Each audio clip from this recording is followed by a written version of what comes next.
효과적으로 그림 실력을 빠르게 향상시킬 수 있는 그 구체적인 방법을 이야기해보겠습니다. 이렇게 3단계를 거쳐서 그림을 그리시다 보면 분명 그림 실력이 향상되고 있는 거를 느끼실 거예요. 왜냐면요, 하루빨리 만족할 수 있는 그림을 그리고 싶은데 마음처럼 생각처럼 손은 잘 움직여지지 않고 실력이 늘지 않아서 속상하고 고민이 되시나요? 그림 실력은 어떻게 해야 늘어요?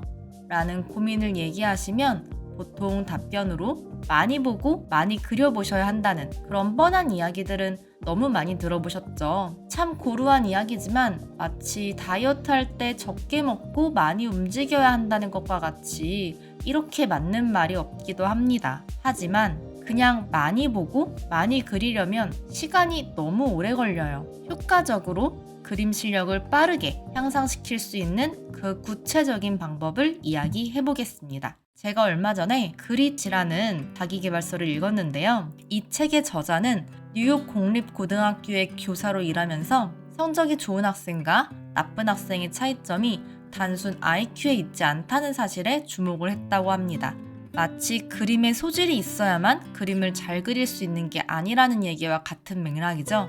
그래도 그림은 좀 재능이 있어야 잘 그리던데? 싶은 생각이 드실 수 있는데요. 제가 정말 그림 쪽에 소질이 없던 학생 중 한 명이었어요. 제 미술학원 선생님이 학부모 상담을 할 때 했던 이야기인데요. 재능이 있는 편은 아닌데 그림을 너무 좋아하고 시키는 대로 열심히 하는 학생이에요. 미술학원에 재능이 있는 친구들이 얼마나 많이 다녔겠어요. 그런데 그 소질 있는 친구들은 6개월, 1년 정도만 미술학원을 다니고 그만두었고 저는 8년을 다녔습니다. 지금은 당연히 누가 더 그림을 잘 그릴까요? 미대를 다니고 직업으로도 계속 그림을 그리고 있는 제가 더 미술 실력이 향상됐겠죠. 그릿이라는 책에서는 재능이 현혹되기보다 그에 못지않게 중요한 노력에 대해 관심을 가져야 한다고 말하고 있습니다. 마찬가지로 많이 그려봐야 그림도 잘 그릴 수 있다는 얘기와 같을 수 있죠. 그런데 여기서 정말 중요한 포인트는 의식적인 연습을 해야 한다는 것입니다. 그냥 장수 채우기, 많은 다작을 의식 없이 그리는 것과 내 의도를 담아서 표현하고 싶은 느낌을 살려서 끝까지 완성시키는 것과는 분명 다르다는 얘기죠. 여기까지 들어보니까 뭔가 맞는 말 같기는 하는데 도대체 어떻게 하라는 거지? 싶은 생각이 드시는 분들, 이 3단계의 프로세스를 따라해 보시기 바랍니다. 첫 번째 단계로 핸드폰을 켜셔서 핀터레스트나 구글, 네이버에 미나를 검색해 보세요. 정말 다양한 미나를 보실 수 있으실 텐데요. 그중 마음에 드는 그림들을 50개, 적어도 30개, 많게는 100개까지도 한번 수집을 해보세요. 자, 다운받은 이미지들을 사진 폴더에 담아서 한번 쭉 살펴보시면 내가 예쁘다고 생각하는 그림, 마음에 드는 그림들의 공통점을 발견하실 수 있을 거예요. 그게 내 취향의 미나입니다.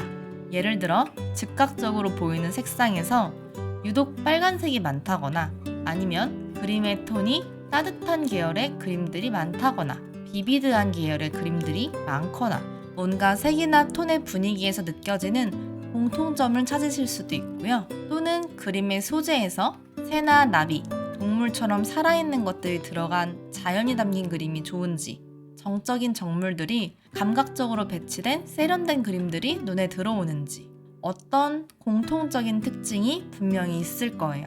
이렇게 먼저 내가 마음에 들어하는 그림의 취향을 찾으셔야 합니다. 그러고 그림을 분석해 보는 거죠. 찬찬히 한번 살펴보는 거예요. 내 취향의 미나들은 주로 이런 색상이 많이 사용되었구나. 구도는 이렇게 여백의 미가 느껴지는 그림이 많구나. 그런 특징을 살펴보시는 거예요. 그런데 여기서 도대체 뭐가 뭔지 그림을 어떻게 살펴봐야 하는지 나는 영 감이 안 온다 싶으실 때는 두 번째 단계, 일단 그 그림을 한번 따라 그려보세요. 잘 못 그릴 것 같은데 하고 주저하지 마시고 아무도 그림 못 그렸다고 우리 혼나지 않잖아요. 그냥 한번 공부한다, 연습해본다 생각하시고 가볍게 한번 그려보세요. 그림을 그려보셔야 이 작가가 표현한 기법이나 색감 등을 흉내내보면서 새로운 사실들을 발견하실 수 있어요. 이 작가는 선을 이렇게 강약을 주어서 그렸구나. 색 조합을 이렇게 써도 내 생각보다 되게 잘 어울리네? 그림을 그리시면서 자꾸 생각하시는 거예요. 의식적인 연습을 하시는 거죠. 물론 내가 마음에 드는 그림을 따라서 모작해 볼 때 처음부터 똑같이 그려지지는 않겠죠. 그럼에도 도중에 포기하지 마시고 일단 끝까지 완성해 보셔야 해요. 완성하셨으면 이제 세 번째 단계예요. 이 작가의 그림이랑 내 그림이 달라 보이는 이유가 뭘까? 하고 비교를 해보시는 거죠. 그런데 여기서 정말 중요한 건 그 작가의 그림은 꼭 정답이 아니라는 거예요. 그림에는 정답이 없어요. 예를 들어서 제가 대학생 때 일인데요. 같은 반 학생이 정말 호랑이를 사실적으로 그렸어요. 마치 살아있는 호랑이처럼 정말 잘 그렸다고 생각했고 지도 교수님도 분명히 잘 그렸다고 칭찬하셨지만 다른 교수님은 그림의 작가만의 해석이 보이지 않는다면서 좋은 그림이 아니라고 하셨어요.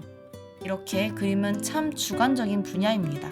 그렇기 때문에 내가 그린 그림과 작가의 그림에서의 다른 점, 틀린 점이 아닌 다른 점을 보면서 이런 부분이 작가의 그림에서 좋았지만 내가 그린 이런 느낌도 생각보다 괜찮네 싶은 것도 분명 있으실 거예요.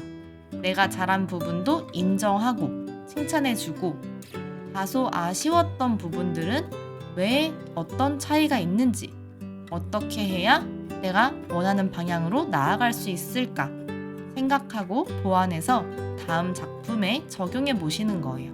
이렇게 세 단계를 거쳐서 그림을 그리시다 보면 한 장 한 장 완성하실 때마다 분명 그림 실력이 향상되고 있는 거를 느끼실 거예요. 왜냐면요. 제가 방금 그림에는 정답이 없다고 말씀드렸는데요. 우리는 내 마음에 드는 그림이 그려져야 내가 만족을 할 수 있고 그림 실력이 늘었다고 생각하실 수 있어요.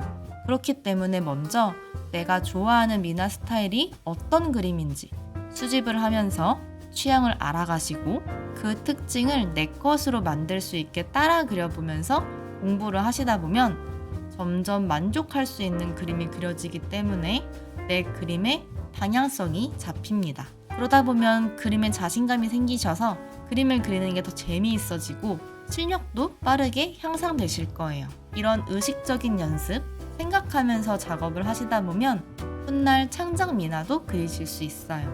취미로 시작하신 그림, 우리 스트레스 받지 말고 실망하시지 말고 즐기면서 행복하게 그리시길 바랍니다. 제 영상의 구독자님들 중에서 정말 많은 분들이 홀로 미나를 그리시는 것 같아요. 그림을 그릴 때 재료 준비부터 작업할 시간을 마련하고 열중해서 그린다는 게 정말 얼마나 에너지 소비가 크고 쉽지 않은 일인데 정말 대단하신 거예요. 그 그림을 시작하신 처음의 열정을 빠르게 태워버리지 마시고 은은하게 멋진 작업 꾸준히 하시기 바랍니다. 혹시 제가 도움드릴 수 있는 게 있다면 댓글로 언제든 문의 주세요. 대댓글로 다음 컨텐츠 제작을 통해서 답변 드리겠습니다. 오늘도 끝까지 영상 시청해주셔서 감사합니다. 도움이 되셨다면 알림 설정, 구독, 좋아요, 클릭 부탁드립니다. 감사합니다.